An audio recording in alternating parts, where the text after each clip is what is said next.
Topic is the impact of AIDS on African Americans. And of course, Ms. Crowder, before we had our first break, we promised that we'd give you an opportunity to talk about the organization that you found, that is StreetWorks.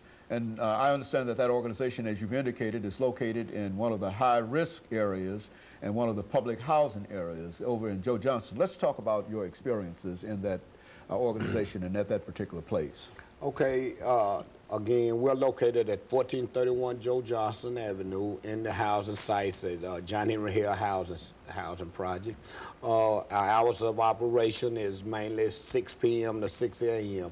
What we found out that there was a gap in services. While there's a lot of HIV agencies that does education, prevention, and care, what we saw was no one was in the streets during the hours when there was the greatest need for that type of work. And so we started StreetWorks to address that need. We have what we call a outreach drop-in center located there, whereby we allow people to come in, we distribute educational materials, we distribute free safer sex kits, which include condoms and you know, and information about HIV and how to protect yourself and how to prevent yourself from getting HIV. We also allow, we deal with what is known in the field as hard to reach population, and those are injection drug users, alcohol and other drug users, and sex industry workers. Now, when we say sex industry workers, we are talking about people who mostly trade sex for drugs, mostly. And you know, that's a big problem with crack cocaine in the inner city, you know. And so we try to address those needs. We allow people to come in if they need to take a shower, get something to eat, and we do that in that we, while they're making a sandwich or taking a while they're making a sandwich, that allows us to do an intervention and talk about their risk behaviors and how we can reduce those risks, what we need to do to reduce those risks. The other thing we do is HIV testing right on the spot. We use the oral short testing, which means we don't have to use any blood. We can do a oral swab, and we can do a test in maybe 5 or 10 minutes. Then we have the results in 2 days. The results go out to, the tests go out the next day. They fax the results in a couple of days. So people can learn their status. If those tests, if the tests come back negative, then we do what we call post-test counseling, talk about how we're gonna keep the test negative. And in the fact that the tests come back positive, then we link them to medical services and case management. We also have case management services. We have a housing case manager for those who need housing. And so we're doing a lot of work over there, and I must say that's thanks to our collaboration also with MDHA, because they provide the space.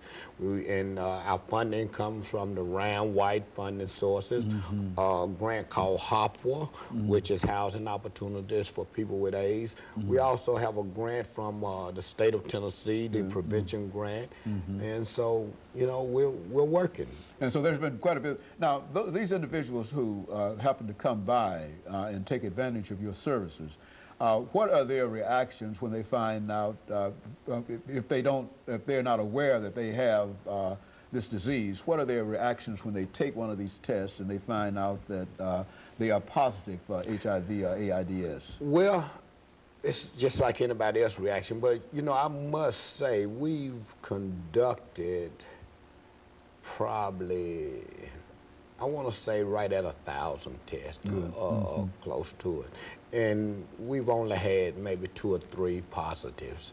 So the rate, either we're testing the wrong people or the stats is not in that area.